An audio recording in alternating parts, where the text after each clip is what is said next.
Consider this. It is actually very difficult to solve a challenge that you're experiencing in your body, from the same nervous system state that is generating that challenge. I'll give you an example. You are rushing and running around all day,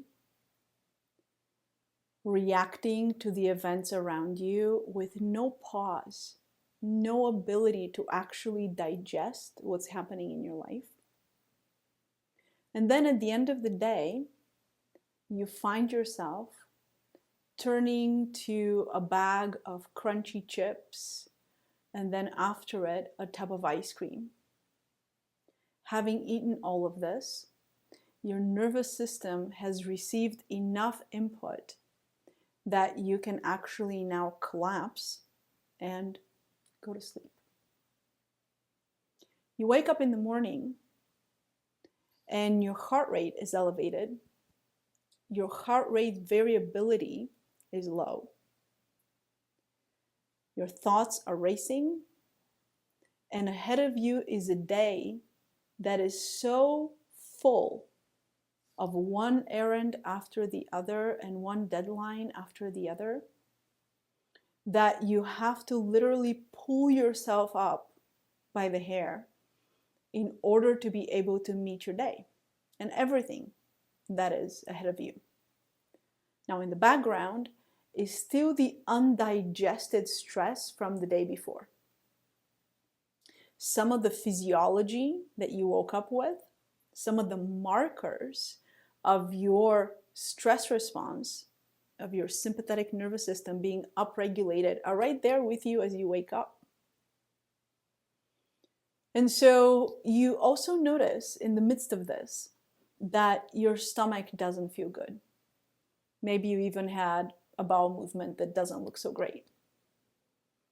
And you decide, well, I ate the chips last night and the tub of ice cream, so I'm just not going to eat today. I'm just going to kind of have a cleansing day. I'll pick up a green juice. And what ends up happening with the liquid green juice in your body, while it does replenish some of the electrolytes that your nervous system needs, simultaneously what you're experiencing is an increase, a sharp increase in blood glucose, after which there's a crash. Now that itself continues to feed your sympathetic nervous system. It continues to feed the stress response, this time biochemically. Not psycho-emotionally, not mentally, biochemically.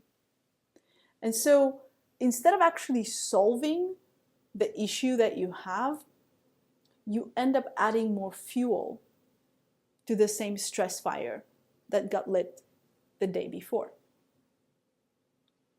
Now, had you been in a better state where you could actually sense how you feel fully, you would have noticed that in addition to this upset stomach and maybe the not so great bowel movement, there's also racing thoughts and a racing heart and tense shoulders and neck. And you would have noticed that you're moving really fast, like a taskmaster. You're trying to organize and fix everyone around you. Maybe you're a little abrupt with your kids in the morning. You would have noticed that if the intensity is a little lower, you can actually notice that. Or if you've trained yourself how to notice your state. And then you could have given yourself some attention, some space to digest that experience from the day before, so that you could be in a different state. Now, from that different state, you might actually notice that you need something warm in your stomach, that you need something comforting and nourishing, and you might have even had the energy to prepare it. And this is how we get in these cycles. The same state that creates the stress and the kind of eating that is congruent with the stress response, then from that same state, because it's unresolved, because emotional eating isn't going to solve the state you're in, it's just going to temporarily make it a little more tolerable. from that same state, you end up making more decisions that are more aligned with the stress response than with what would be appropriate for your physiology if you had access to a more parasympathetic, more rest and digest state. And so this shifting from a high stress to a lower stress or even parasympathetic nervous system state is something that we can train ourselves.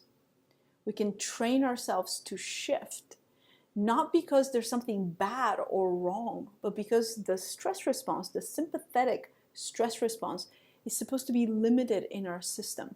We go up the hill, and then we can go down the hill, and we can have some rest. Go up the hill, and go down the hill, and we can have some rest. This is not something that is possible for many of us before we teach ourselves how to do it. And this is where our work comes in, whether you're somebody who's been just reading my book, or you've done a masterclass or an intro workshop with us, or you're now well on your way into a group experience. This is why we do what we do, because it's not just that emotional eating interrupts you from digesting your life's experience and just kind of temporarily puts a band-aid on it, but it actually feeds into, I'm trying to find a good word in English, it feeds into this cycle of making more decisions that contribute to exacerbating the very state that you're in, as opposed to being able to shift the state that you're in. As long as we're in a safe enough environment, the shift is more about how we're inhabiting ourselves than actually having to change anything outside of us. I love you all. I hope that what you're hearing from me is giving you the awareness that I needed back when I was learning about my relationship with food. I hope you have a beautiful rest of your day, and that if you do find yourself in the midst of a stress response, you know that you can slow down, make space, and make a U-turn. One that's good for your physiology and consequently really, really good for you.